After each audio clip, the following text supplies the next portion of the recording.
Students, आज के class में हम लोग एक बहुत ही इम्पॉर्टेंट टॉपिक इक्विपोटेंशियल सरफेस को पढ़ेंगे, जो कि बहुत ही इम्पॉर्टेंट टॉपिक में से है और इसको समझना कुछ हद तक थोड़ा सा कठिन भी है। इसलिए आप लोग पूरा कंसंट्रेशन के साथ बोर्ड पर बने रहेंगे। अगर बुक वगैरह में आप पढ़ेंगे तो ये आपको काफ़ी मुश्किल लगेगा। मैं आसान तरीके से आपको समझाने का कोशिश करूँगा और आप इसको बेहतर ढंग से समझने का प्रयास करेंगे।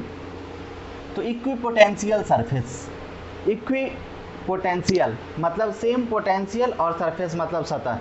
एक ऐसा सतह जहाँ पर इलेक्ट्रिक पोटेंशियल क्या हो, सेम हो, उसको हम लोग बोलेंगे इक्विपोटेंशियल सरफेस। इस चीज़ को हम लोग लिखना स्टार्ट करेंगे। सबसे पहले आप लोग हेडिंग दे दीजिए इक्विपोटेंशियल सरफेस। अब इसका स्टेटमेंट हम लोग लिखेंगे, when electric potential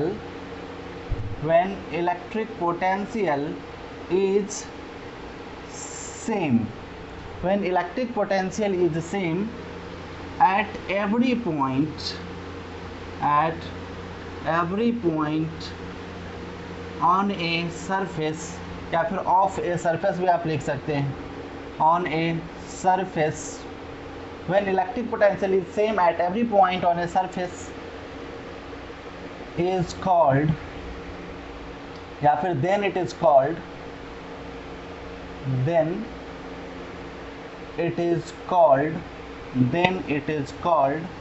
equipotential surface, equipotential surface। एक ऐसा सरफेस जहाँ पे हमारा इलेक्ट्रिक पोटेंशियल हर जगह पे सेम हो, उसको हम लोग बोलेंगे इक्विपोटेंशियल सरफेस। अब इसके बाद जो है इक्विपोटेंशियल सरफेस हमारा डेवलप कैसे होता है, इस चीज़ को हम लोग देखेंगे। जहाँ पे भी, जैसे मान लीजिए कि ये हमारा सरफेस है, इस सरफेस पे हमारा इलेक्ट्रिक पोटेंशियल सारे जगह सेम है, यहाँ कहीं भी देखें तो इलेक्ट्रिक पोटेंशियल हमारा सेम होता है। इलेक्ट्रिक पोटेंशियल क्या होता है आपके ध्यान में होना चाहिए। लास्ट क्लास में ऑलरेडी हम लोग पढ़ चुके थे कि जब इनफाइनाइट से किसी भी चार्ज को हम लोग एक पर्टिकुलर पॉइंट पे लाते हैं, तो लाने में जो per unit charge work done होता है, इसको हम लोग बोलते हैं इलेक्ट्रिक पोटेंशियल, है ना। तो ये चीज़ आप पहले से जान रहे हैं। और वही इलेक्ट्रिक यहाँ से यहाँ पर लाने में जो हमारा इलेक्ट्रिक पोटेंशियल मतलब जो वर्क डन हुआ है, मान लीजिए कि ये हमारा सरफेस है, यहाँ पे कहीं भी देखें तो कहीं से जो हम लोग चार्ज लेके आ रहे हैं, तो जितना वर्क डन यहाँ पे हुआ है उतना ही यहाँ पे, उतना ही यहाँ पे, मतलब जहाँ भी हम लोग देखेंगे इस सरफेस पे इलेक्ट्रिक पोटेंशियल का जो वैल्यू है वो क्या है, सेम है। यहाँ पे जितना है उतना ही यहाँ पे, उतना ही यहाँ पे, सारे जगह इलेक्ट्रिक पोटेंशियल का वैल्यू सेम है। मतलब यहाँ से जो वर्क डन हुआ है लाने में, वो वर्क डन क्या है, इक्वल है। यहाँ सारे जगह वर्क डन भी हमारा इक्वल है। जब इलेक्ट्रिक पोटेंशियल सेम तो वर्क डन भी हमारा इक्वल होगा। इस कंडीशन में इस सरफेस को हम लोग बोलेंगे इक्विपोटेंशियल सरफेस।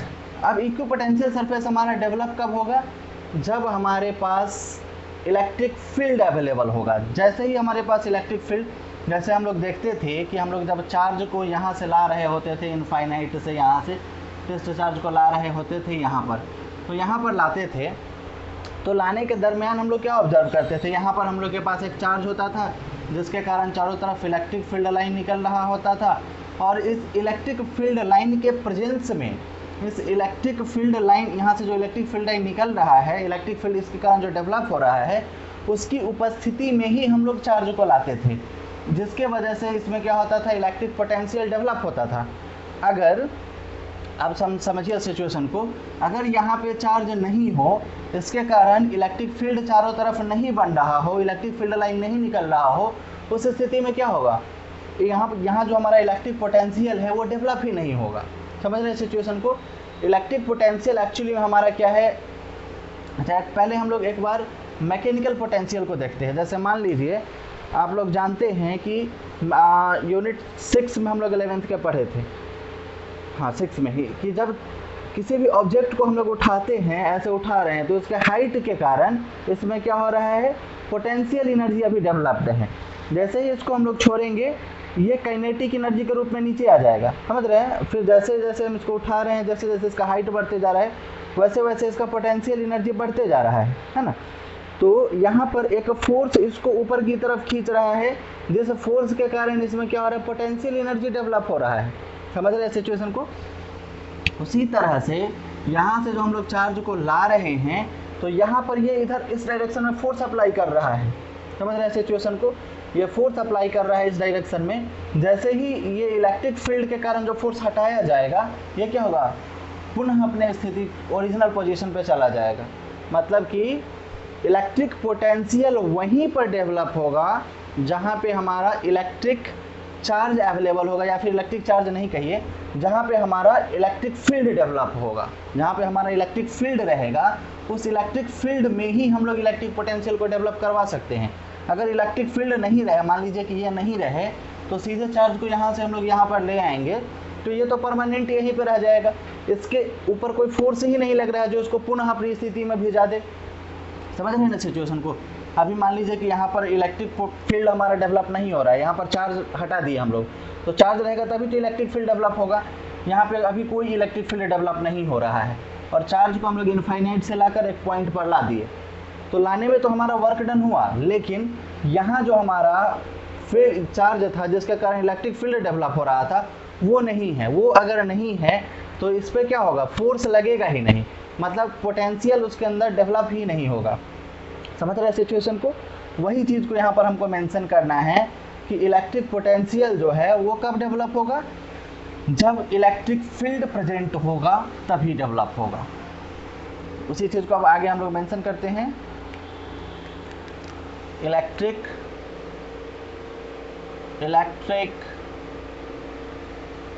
पोटेंशियल या फिर इक्वी पोटेंशियल सरफेस के बारे में बात कर रहे हैं, तो वही लिखते हैं, equi potential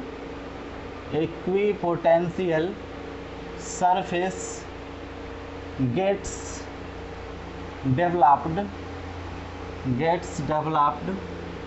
only in the presence of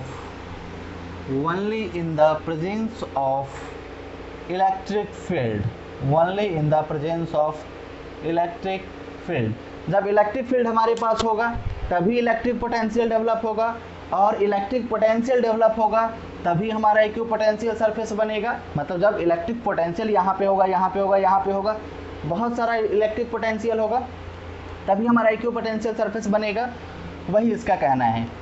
फिर हम लोग क्या ऑब्जर्व किए हैं कि वर्क डन जो है इस कंडीशन में, वर्क डन वो क्या है, मान लीजिए कि यहाँ पर एक चार्ज हो, यहाँ पर एक चार्ज हो, तो उस कंडीशन में वर्क डन क्या है, जीरो। मतलब यहाँ पे जितना वर्क डन उतना ही वर्क डन, यहाँ पे उतना ही वर्क डन, यहाँ पे जिस पॉइंट पे भी देखें हम लोग सारे जगह वर्क डन हमारा सेम है। तो वर्क डन जब हमारा सेम है, तो वर्क डन अगर इस पॉइंट से इस पॉइंट पे या फिर यहाँ किसी भी दो पॉइंट के बीच में हम लोग देखें, तो उस कंडीशन में वर्क डन क्या हो जाएगा, जीरो हो जाएगा। उस चीज़ को हम लोग यहाँ पर मेंशन कर देंगे।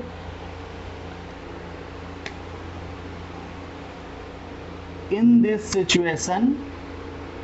this situation, work done between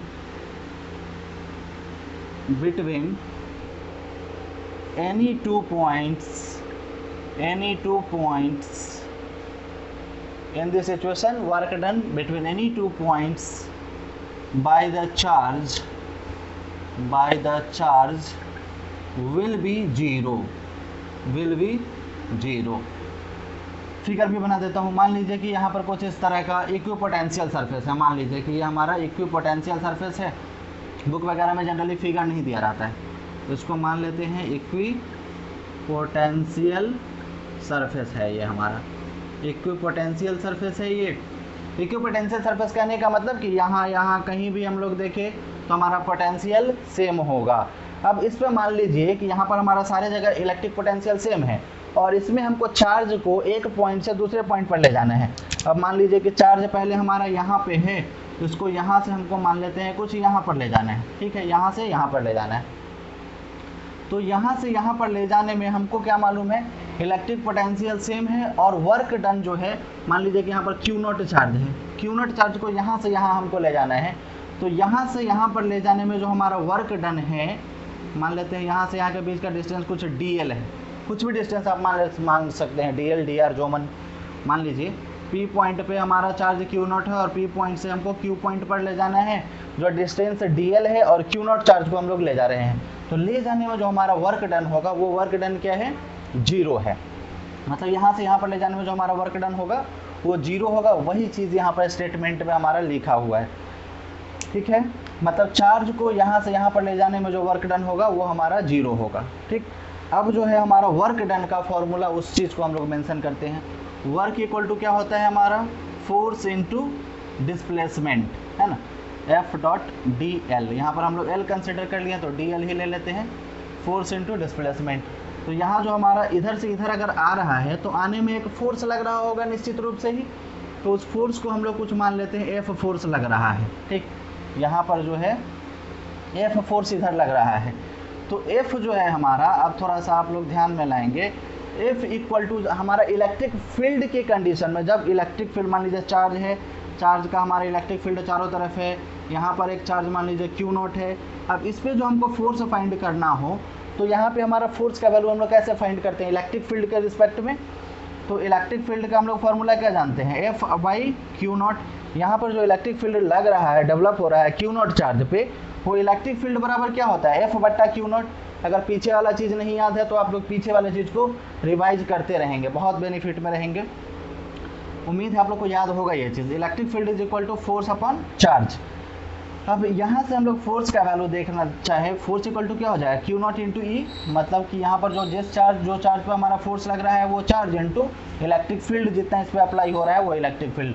मतलब यहाँ पे फोर्स के बदले हम लोग क्या लिख सकते हैं, Q0 इंटू ई, Q0 इंटू ई, ठीक। और यहाँ पर हमारा क्या हो जाएगा, DL। चार्ज हमारा स्केलर क्वांटिटी है चार्ज, तो हमारा 5 कूलम 10 कूलम कुछ इस तरह से इसका वैल्यू होगा। अब वर्क का क्या कंडीशन था कि वर्क हमारा क्या होगा, 0 हो जाएगा, है ना। वर्क हमारा क्या है, 0 है। इस कंडीशन में इस तरह का बहुत सारा कंडीशन हम लोग देखे थे कि जब E डॉट डी एल हमारा आएगा तो क्या हो जाएगा, ई डी एल कॉस थीटा। चूँकि यहाँ पर डॉट प्रोडक्ट है, अगर मान लीजिए कि ए वेक्टर हो डॉट बी वेक्टर हो तो ए वेक्टर डॉट बी वेक्टर बराबर क्या हो जाता है, ए भी कॉस थीटा हो जाता है। ये चीज़ आपको मालूम है पहले से। तो उसी तरह यहाँ पे हम लोग ई D L cos theta mention कर सकते हैं, मतलब Q0 into E D L cos theta, है ना। ई डी एल कॉस थीटा हो गया हमारा, और यहाँ पे वर्क हमारा 0 हो गया। अब यहाँ पर सिचुएशन को ध्यान से आप लोग समझेंगे, क्योंकि यहाँ पर हमको चार्ज को मूव करवाना है, तो चार्ज को मूव करने में जो वर्क डन होता है वो 0 होता है। तो चार्ज का वैल्यू तो हमारा 0 होगा नहीं, चार्ज का कुछ ना कुछ वैल्यू होगा, 2 coulomb 5 coulomb 2 micro coulomb 10 nano coulomb कुछ भी होगा। फिर इलेक्ट्रिक फील्ड, जो इक्विपोटेंशियल सरफेस हमारा डेवलप होता है, इक्विपोटेंशियल सरफेस हमारा डेवलप कब होता है, जब इलेक्ट्रिक फील्ड होता है तभी डेवलप होता है। तो इलेक्ट्रिक फील्ड का भी वैल्यू हमारा 0 नहीं है। अब डीएल के बारे में आते हैं। डीएल हमारा क्या है, इस पी पॉइंट से क्यू पॉइंट तक लाने में जो हमारा वर्क डन हो रहा है, मतलब कि पी पॉइंट से क्यू पॉइंट के बीच का कुछ डिस्टेंस होगा, 2 सेंटीमीटर 5 सेंटीमीटर 10 सेंटीमीटर 0.11 मिलीमीटर, कुछ ना कुछ तो डिस्टेंस होगा। तो ये हमारा डिस्टेंस, मतलब ये भी 0 नहीं हो सकता, ये भी 0 नहीं, ये भी 0 नहीं। मतलब 0 कौन हो सकता है, कुछ ना कुछ इसमें 0 होगा तभी ये पोर्शन 0 है, वैसे तो ये 0 होगा नहीं। तो हम लोग क्या जानेंगे, सिर्फ कॉस थीटा ही हमारा 0 हो सकता है। ये तीनों पोर्शन 0 कभी नहीं होगा। मतलब कॉस थीटा इक्वल टू हमारा क्या है, 0। अगला स्टेप हम लोग लिखेंगे कॉस थीटा इक्वल टू 0। क्यों 0 होगा वो आप समझ रहे हैं, क्योंकि ये तीनों हमारा 0 नहीं हो सकता है। इसको हमेशा ध्यान से समझेंगे, क्योंकि ये और ये तीनों हमारा 0 नहीं हो सकता है, इसलिए कॉस थीटा इक्वल टू हमारा क्या हो जाएगा, 0 हो जाएगा। क्लियर है। और कॉस थीटा का वैल्यू 0 कब होता है, कॉस का ग्राफ बना लेते हैं। यहाँ से शुरू होता है 0 पर 1 होता है कॉस का वैल्यू, ऐसे बढ़ते जाता है इस तरह से। तो कॉस 0 डिग्री जो है, 0 डिग्री पर इसका मान 1 होता है, और जब 90 डिग्री पर आता है, 90 डिग्री पर कितना हो जाता है, 0।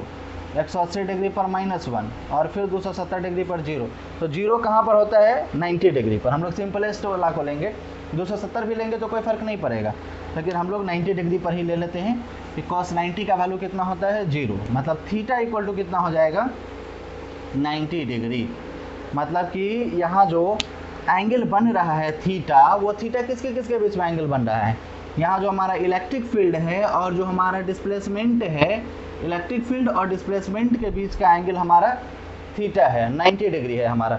अब उस चीज़ को हम लोग मेंशन करेंगे कि यहाँ जो एंगल है हमारा किसके किसके बीच में, इक्विपोटेंशियल सरफेस और हमारा इलेक्ट्रिक फील्ड के बीच में, इक्विपोटेंशियल सरफेस और इलेक्ट्रिक फील्ड के बीच में जो है हमारा मतलब डीएल जो है हमारा, डीएल कहाँ पे है, डीएल हमारा इक्विपोटेंशियल सरफेस पे है, या हमारा इक्विपोटेंशियल सरफेस है, इक्विपोटेंशियल सरफेस पे हमारा डीएल लेंथ है।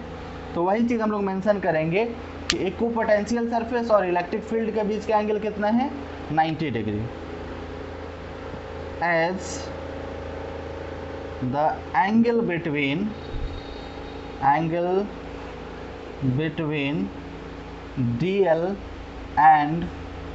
DL and electric field, DL and electric field is 90 degree. So the equipotential surface,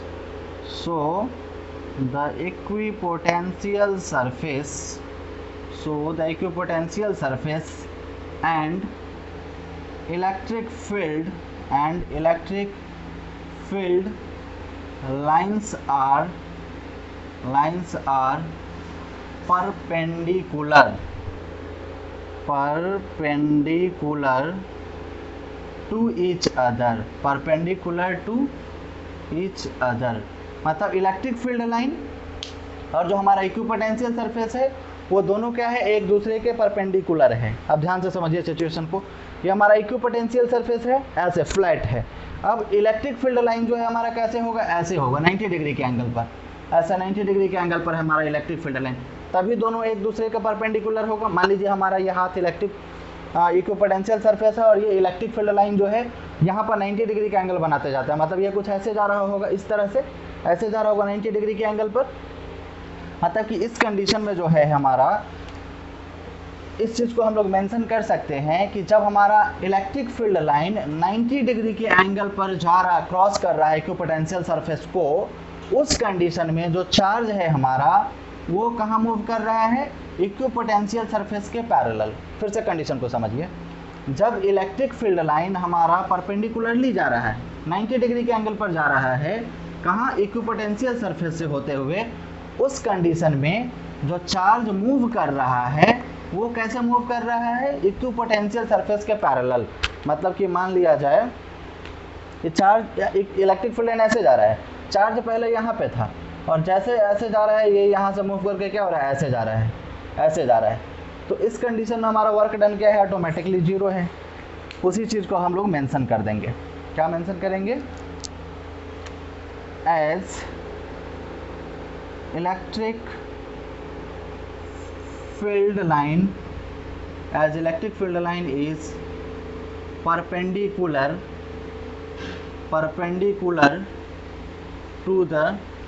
perpendicular to the equipotential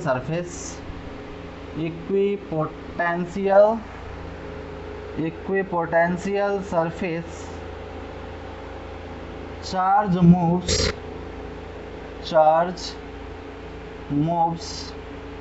parallel to equipotential surface. Charge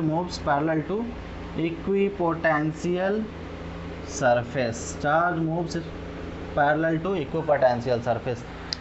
मतलब कि जब इलेक्ट्रिक फील्ड लाइन हमारा perpendicularly जा रहा है किसी भी इक्विपोटेंशियल सरफेस पे, तो उस कंडीशन में हमारा क्या हो रहा है, electric field line perpendicularly, charge हमारा कैसे मूव कर रहा है, पैरेलल।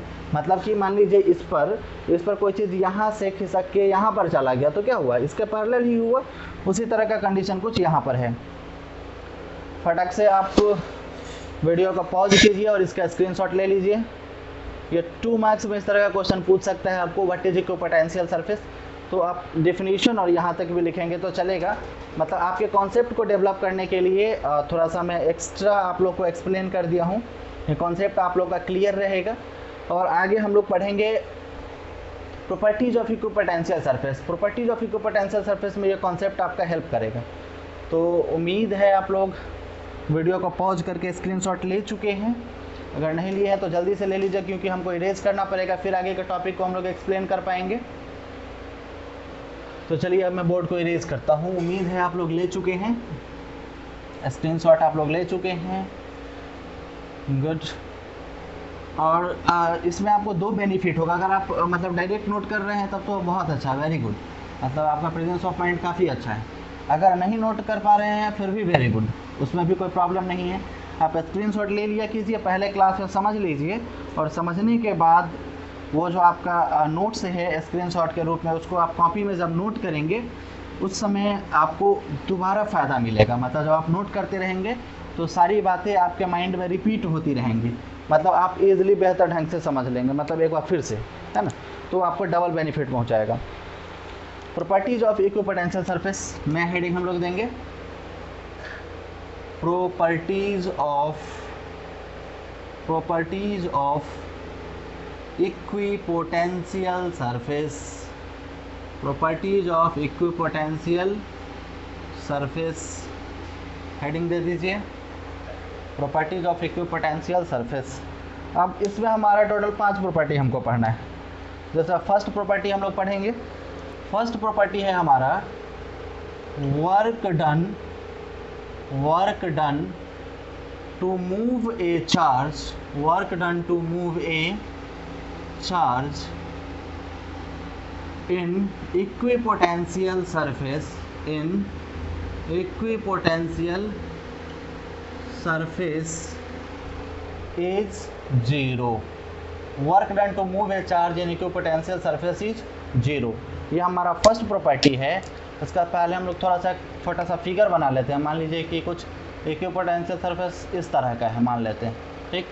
यहाँ पर हमारा P पॉइंट पर मान लीजिए कि चार्ज है, इस चार्ज को हमको Q पॉइंट पर ले जाना है, P पॉइंट से Q पॉइंट पर हमको ले जाना है, ठीक। यहाँ पे चार्ज को हमको P पॉइंट से Q पॉइंट पर ले जाना है, और यहाँ जो हमारा इलेक्ट्रिक फील्ड लाइन होगा वो क्या होगा, परपेंडिकुलरली। परपेंडिकुलरली को हम लोग कुछ ऐसे शो कर लेते हैं, परपेंडिकुलरली इलेक्ट्रिक फील्ड लाइन है हमारा, ये हमारा इक्विपोटेंशियल सरफेस है। पहला प्रॉपर्टी है work done to move a charge, work done जो चार्ज को P पॉइंट से हम लोग Q पॉइंट पर मूव कर रहे हैं, यहाँ पर चार्ज Q0 है, चार्ज Q0 को P पॉइंट से हम लोग Q पॉइंट पर मूव कर रहे हैं, तो मूव करने में जो हमारा वर्क डन हो रहा है वो वर्क डन क्या हो रहा है, वो 0 हो रहा है, ठीक। अब इस चीज़ को हम लोग थोड़ा सा एक्सप्लेन करेंगे।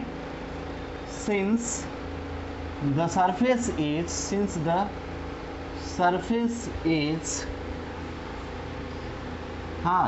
is having same equipotential surface, same equipotential surface,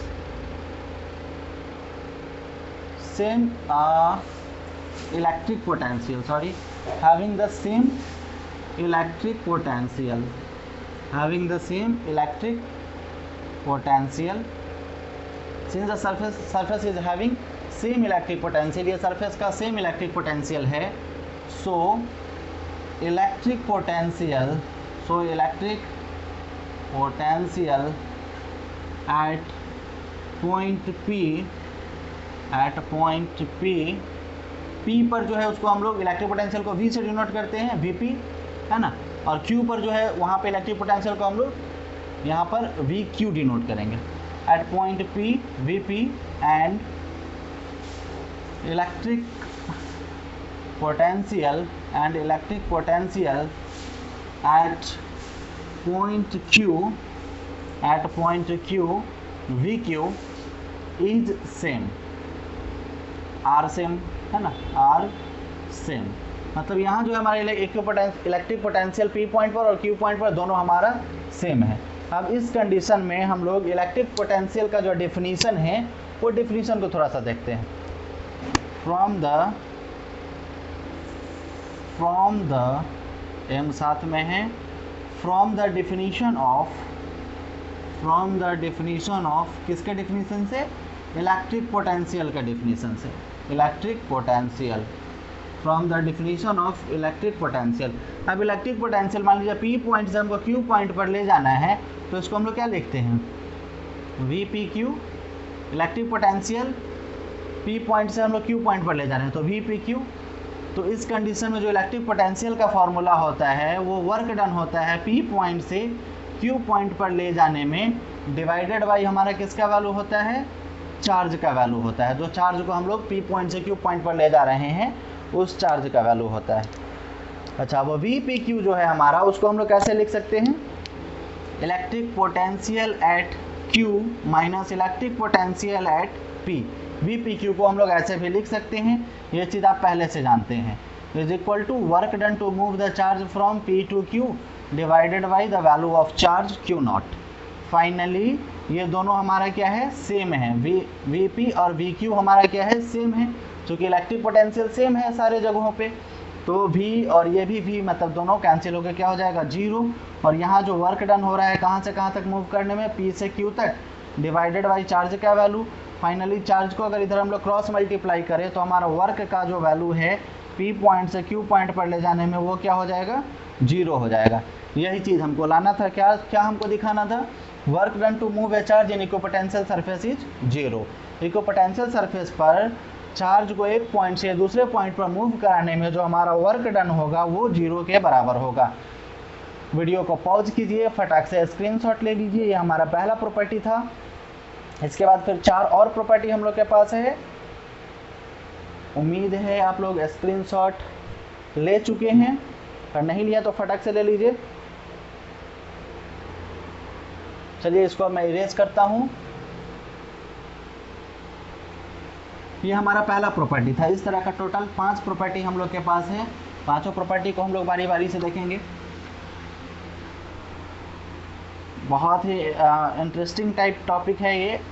हालांकि बहुत बार ये रिपीटेड क्वेश्चन है, इस तरह का नहीं है। इस तरह का क्वेश्चन मतलब इसमें से 2 मार्क्स में जनरली आता है कि इसका जो प्रॉपर्टी है इक्विपोटेंशियल सरफेस का प्रॉपर्टी, वो प्रॉपर्टी को बार बार लिखने के लिए आता है। मतलब 2 मार्क्स में कई बार आया है इस तरह का क्वेश्चन।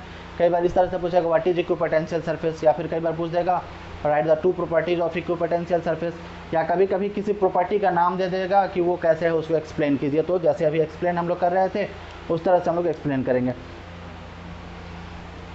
सेकेंड प्रॉपर्टी है हमारा electric field is always at right angle to the equipotential surface,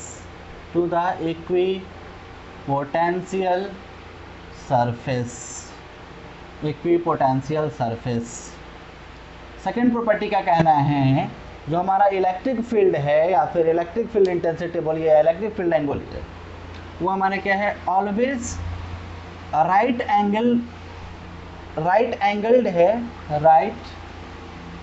है to the equipotential surface. Right angle कहने का क्या मतलब, 90 डिग्री के एंगल पर है। मतलब इलेक्ट्रिक फील्ड जो है हमेशा हमारा क्या है, राइट एंगल्ड है, मतलब समकोण पे है, किसके, इक्विपोटेंशियल सरफेस के। इसी चीज़ को हमको शो करना है। तो हम लोग क्या अभी देखे हैं कि जो हमारा वर्क डन होता है वो वर्क डन क्या होता है, 0 होता है। उस चीज़ को पहले हम लोग मेंशन कर देंगे। as we know work done to move a charge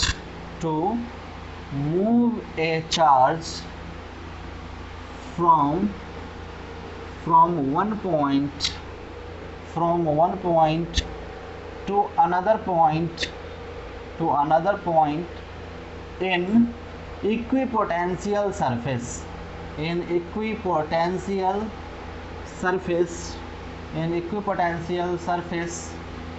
is always 0, is always 0। हम लोग क्या जानते हैं कि इक्विपोटेंशियल सरफेस में एक पॉइंट से दूसरे पॉइंट पर ले जाने में जो हमारा वर्क डन होता है वो क्या होता है, हमेशा 0 होता है। तो उसी को हम लोग यहाँ पे इम्प्लीमेंट करेंगे। वर्क इक्वल टू फॉर्मूला क्या होता है, फोर्स इनटू डिस्प्लेसमेंट होता है। पहले से आप लोग ये चीज़ जो पहले हम लोग डिराइव किए थे ना इक्विपोटेंशियल सरफेस में, सेम चीज़ यहाँ पे भी हमको कर देना है। तो यहाँ पर वर्क इक्वल टू क्या हो जाएगा, वर्क का वैल्यू हमारा क्या हो जाएगा, 0। चूँकि हम लोग जान रहे हैं कि वर्क डन जो होता है वो क्या होता है, इक्विपोटेंशियल सरफेस में 0 होता है जब चार्ज को हम लोग एक पॉइंट से दूसरे पॉइंट पर ले जाते हैं। तो यहाँ पर फोर्स का फॉर्मूला क्या हो जाएगा, Q0 into E into D L. तो ई डी एल क्या होता है, E dot D L, E D L cos theta. तो Q0 into E D L cos theta equal to 0। Charge का वैल्यू 0 नहीं होगा, इलेक्ट्रिक फील्ड भी 0 नहीं होगा। जो हमारा लेंथ मूव कर रहा है चार्ज एक पॉइंट से दूसरे पॉइंट पर dl, या लेंथ भी हमारा 0 नहीं होगा। तो हमारा 0 क्या होगा, कॉस थीटा 0 होगा। मतलब कि कॉस थीटा इक्वल टू क्या हो जाएगा हमारा 0, मतलब थीटा इक्वल टू कितना हो जाएगा 90 डिग्री, क्योंकि कॉस 90 डिग्री का वैल्यू हमारा क्या होता है 0 होता है। मतलब यहाँ पे हमको क्या पता चला, जो हमारा इलेक्ट्रिक फील्ड लाइन और dl हमारा कहाँ है, इक्विपोटेंशियल सरफेस पर है, dl हमारा इक्विपोटेंशियल सरफेस पे है। मतलब कि इलेक्ट्रिक फील्ड और इक्विपोटेंशियल सरफेस के बीच का जो एंगल है वो क्या है 90 डिग्री है। ये हमारा सेकेंड प्रॉपर्टी था। फटाक से आप स्क्रीनशॉट लीजिए, वीडियो को पॉज कीजिए और वीडियो को पॉज करके फटाक से हम लोग स्क्रीनशॉट ले लेंगे।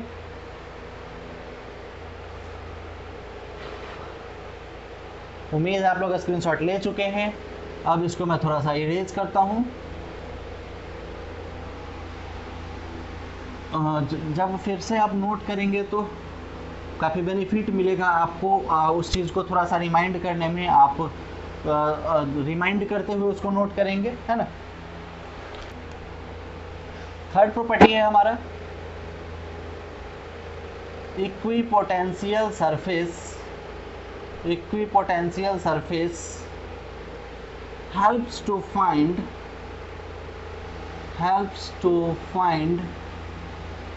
weak and strong, वीक और स्ट्रॉन्ग लिखे एंड स्ट्रॉन्ग, कुछ भी लिखे कोई फर्क नहीं पड़ता है। Weak and strong electric field, weak and strong electric field. मतलब कि हमारा इक्विपोटेंशियल सरफेस जो है हम लोग को हेल्प करता है फाइंड करने में, पता करने में कमज़ोर और स्ट्रॉन्ग, कमज़ोर और मजबूत इलेक्ट्रिक फील्ड को। अब ये कैसे हेल्प करता है इस चीज़ को हम लोग थोड़ा सा देखेंगे। अच्छा, एक फार्मूला हम लोग पढ़े थे इलेक्ट्रिक पोटेंशियल ग्रेडियंट का formula. According to the formula of, आप लोग इससे लास्ट क्लास में ही हुआ था वो, अगर नहीं देखे हैं तो उसको भी पहले देख लीजिएगा, लिंक इसके डिस्क्रिप्शन में मिल जाएगा। अकॉर्डिंग टू द फार्मूला बोलिए या डिफिनीशन बोलिए, कुछ भी बोल सकते हैं। Formula of electric potential gradient, electric potential gradient, GRADIENT, electric potential gradient. हम लोग क्या जानते हैं इलेक्ट्रिक पोटेंशियल ग्रेडियंट के according, E equal to minus dV/dr, इस तरह का कंडीशन होता है। Electric potential gradient E equal to minus dV/dr। अब चूंकि यहाँ पे हम लोग जानते हैं कि इलेक्ट्रिक पोटेंशियल सारे जगह सेम है, तो इसको हम लोग इलेक्ट्रिक पोटेंशियल को हम लोग कांस्टेंट कर दे सकते हैं, उस चीज़ को मेंशन कर देते हैं। Since electric potential is same everywhere, is same at every point, लिख दीजिए, is same at every point of the surface, so चूँकि हमारा इलेक्ट्रिक पोटेंशियल हर एक पॉइंट पर सेम है, सो वी कंसीडर dV, मतलब इलेक्ट्रिक पोटेंशियल dV बोलिए या इलेक्ट्रिक पोटेंशियल बोलिए एज कांस्टेंट। dV को हम लोग कांस्टेंट मान लेते हैं, ठीक है। फिर हमारा इक्वेशन क्या हो जाएगा, electric field is proportional to 1/dr। Minus लगाइए नहीं लगाइए कोई फ़र्क नहीं पड़ता है, मेनली हमको इसका और इसका रिलेशन समझना है। अब समझिए सिचुएशन को। यहाँ जो है हमारा इलेक्ट्रिक फील्ड और dr मतलब जो डिस्टेंस है हमारा दो पॉइंट के बीच का डिस्टेंस है dr, और E हमारा इलेक्ट्रिक फील्ड है। अगर हमारा इलेक्ट्रिक फील्ड बढ़ेगा तो dr हमारा क्या होगा, घटेगा, मतलब जो डिस्टेंस है वो घटेगा दो पॉइंट के बीच का, और दो पॉइंट के बीच का डिस्टेंस अगर घटेगा तो हमारा इलेक्ट्रिक फील्ड बढ़ेगा। मतलब दोनों एक दूसरे का इन्वर्सली प्रोपोर्शनल है, ये वाला घटेगा तो ये बढ़ेगा, ये बढ़ेगा तो ये घटेगा, मतलब उल्टा है। तो हम लोग यहाँ से क्या समझेंगे कि जब इक्विपोटेंशियल सरफेस पे जब डिस्टेंस हमारा घट रहा है, है ना, डिस्टेंस हमारा घट रहा है दो पॉइंट के बीच, उस कंडीशन में इलेक्ट्रिक फील्ड हमारा क्या होगा, इलेक्ट्रिक फील्ड हमारा बढ़ेगा। और जब हमारा डिस्टेंस बढ़ेगा, जब हमारा डिस्टेंस बढ़ रहा है तो इलेक्ट्रिक पोटेंशियल क्या है, घट रहा है। समझ रहे सिचुएशन को, इस चीज़ को हम लोग मेंशन करते हैं। From here we observe that as the distance between b by w लिख दिए हैं, between समझ लीजिएगा उसको, between two points of equipotential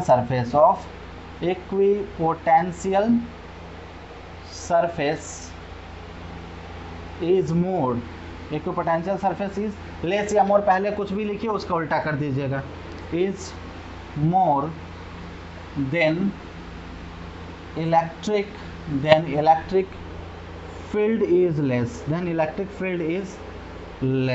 या lesser जो लिखना चाहते हैं लिख सकते हैं, is lesser, and when, same इसका उल्टा कर दीजिएगा, when distance between two point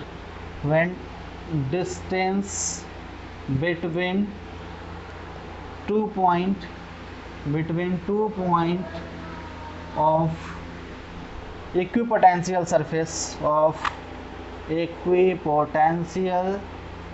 surface is more less, मोर वाला कंडीशन हम लोग लिख चुके हैं, less than electric field is more, मतलब यहाँ से हम लोग क्या पता चला कि जब दो इलेक्ट्रिक पोटेंशियल के बीच का दो डिस्टेंस अगर छोटा हो, ये छोटा हो, तो ये हमारा इलेक्ट्रिक फील्ड बड़ा हो जाएगा, और अगर डिस्टेंस बड़ा हो तो हमारा इलेक्ट्रिक फील्ड छोटा हो जाएगा। फटाक से वीडियो को पॉज करके स्क्रीनशॉट ले लीजिए, तो इम्पॉर्टेंट टॉपिक है ये भी आपका। ऑब्जेक्टिव में भी इससे क्वेश्चन आपको पूछ सकता है। ऑब्जेक्टिव में क्या पूछ सकता है कि जब इक्विपोटेंशियल सरफेस के दो पॉइंट के बीच का डिस्टेंस अगर कम हो तो इलेक्ट्रिक फील्ड क्या होगा, ज़्यादा होगा या कम होगा। तो जब डिस्टेंस ज़्यादा होगा तो इलेक्ट्रिक फील्ड कम होगा, और जब इलेक्ट्रिक फील्ड कम होगा तो डिस्टेंस ज़्यादा होगा, या उल्टा भी क्वेश्चन पूछ सकता है। ऐसा ही पूछ सकता है कि जब इलेक्ट्रिक फील्ड का वैल्यू ज़्यादा है तो इक्विपोटेंशियल सरफेस के दो पॉइंट के बीच का जो हमारा डिस्टेंस है वो क्या होगा, कम होगा, लेसर होगा, है ना। तो ये थोड़ा सा कॉन्सेप्चुअल चीज़ है। उम्मीद है आप लोग स्क्रीनशॉट ले चुके हैं। अब हम लोग फोर्थ देखेंगे, जो हमारा फोर्थ प्रॉपर्टी है, चौथा गुण है इसका। यही हमारा थोड़ा सा बड़ा था, थर्ड पॉइंट जो था हमारा, थर्ड प्रॉपर्टी। फोर्थ और फिफ्थ भी छोटा ही है जैसा फर्स्ट और सेकंड था। तो सबसे पहले आप इसको समझ लीजिए बेहतर ढंग से, समझने के बाद स्क्रीनशॉट आप लिए ही रहिएगा, इसको नोट करते हुए और समझते रहिएगा, है ना। फिर इसके बाद हमारा फिर फोर्थ प्रॉपर्टी है हमारा the equipotential surface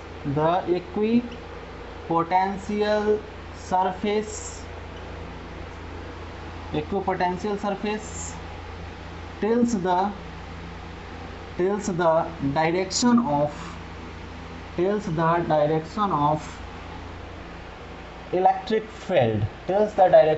electric field, ठीक। अब फिर से हम लोग एक इलेक्ट्रिक पोटेंशियल ग्रेडियंट का फॉर्मूला लिखते हैं। According to the formula of electric potential gradient,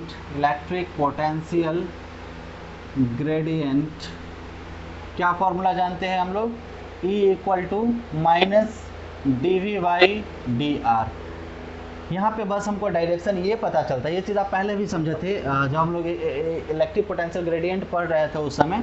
अभी भी थोड़ा सा देख लेते हैं। इलेक्ट्रिक पोटेंशियल जो है हमारा ये पॉजिटिव वैल्यू है, और यहाँ जो हमारा इक्विपोटेंशियल सरफेस का जो हमारा इलेक्ट्रिक पोटेंशियल है वो निगेटिव है। मतलब कि इलेक्ट्रिक फील्ड लाइन अगर इधर है डायरेक्शन में तो उसका ठीक अपोजिट डायरेक्शन में क्या होगा, इलेक्ट्रिक पोटेंशियल होगा, है ना। तो इक्विपोटेंशियल सरफेस हमको क्या बताता है कि इलेक्ट्रिक फील्ड का जो डायरेक्शन है वो इक्विपोटेंशियल सरफेस के डायरेक्शन के अपोजिट में है। From here we get the direction of electric field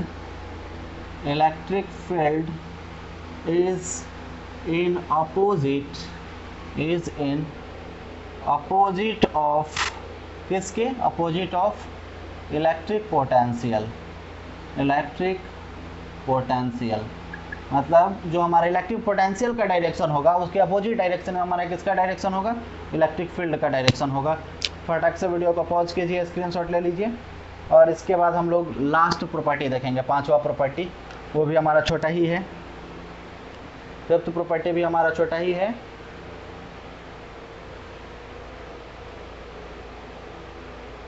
उम्मीद है आप लोग स्क्रीनशॉट ले चुके हैं, तो अब मैं इरेज करता हूं। इसके बाद हमारा फिफ्थ और लास्ट प्रॉपर्टी है, उसके बाद हम लोग क्लास को रहने देंगे, फिर हम लोग नेक्स्ट क्लास में बाकी टॉपिक्स को देखेंगे। फिर हमारा फिफ्थ प्रॉपर्टी है no to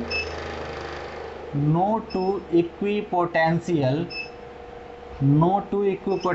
surface intersect each other, no two equipotential surface intersect each other मतलब कोई भी दो इक्विपोटेंशियल सरफेस जो है एक दूसरे को इंटरसेक्ट नहीं करेगा, ठीक है। कोई भी दो इक्विपोटेंशियल सरफेस एक दूसरे को इंटरसेक्ट नहीं करेगा, क्यों नहीं करेगा। अब मान लीजिए कि एक इक्विपोटेंशियल सरफेस ये है, इसका इलेक्ट्रिक पोटेंशियल सेम होगा, मान लीजिए कुछ भी है, सारे जगह इलेक्ट्रिक पोटेंशियल का वैल्यू सेम होगा, यहाँ पे यहाँ पे यहाँ पे यहाँ पे यहाँ पे यहाँ पे। एक दूसरा है जिसका इलेक्ट्रिक पोटेंशियल भी है, यहाँ पे यहाँ पे यहाँ पे, इसका सब कुछ सेम है। तो इसका दो इलेक्ट्रिक पोटेंशियल अलग अलग है, दोनों एक दूसरे का अगर इंटरसेक्ट करेगा भी तो यहाँ पर जहाँ पे इंटरसेक्ट कर रहा है उस पॉइंट पर हमको क्या मिलेगा, दो इक्विपोटेंशियल सरफेस मतलब दो इलेक्ट्रिक पोटेंशियल का वैल्यू मिलेगा। मान लीजिए इसका इलेक्ट्रिक पोटेंशियल का वैल्यू कुछ 5 है, मान लीजिए इसका 3 है, तो एक ही पॉइंट पे 5 और 3 दो इलेक्ट्रिक पोटेंशियल पॉसिबल ही नहीं है ना, तो इसके वजह से ये कभी भी इंटरसेक्ट नहीं कर सकता है। Since at the same point two electric potential is not possible, so two equipotential surface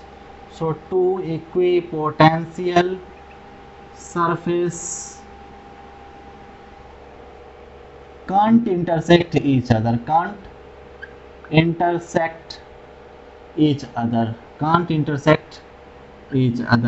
चूंकि एक पॉइंट पे दो इलेक्ट्रिक पोटेंशियल संभव नहीं है, इस कारण से क्या होगा, कभी भी एक दूसरे को ये नहीं काट सकता है। तो आज के क्लास में इतना ही हम लोग रहने देते हैं, फिर हम लोग मिलते हैं नेक्स्ट क्लास में। तब तक आप लोग अपना ख्याल रखिएगा, अच्छे से रहिएगा, तब तक के लिए बाय बाय।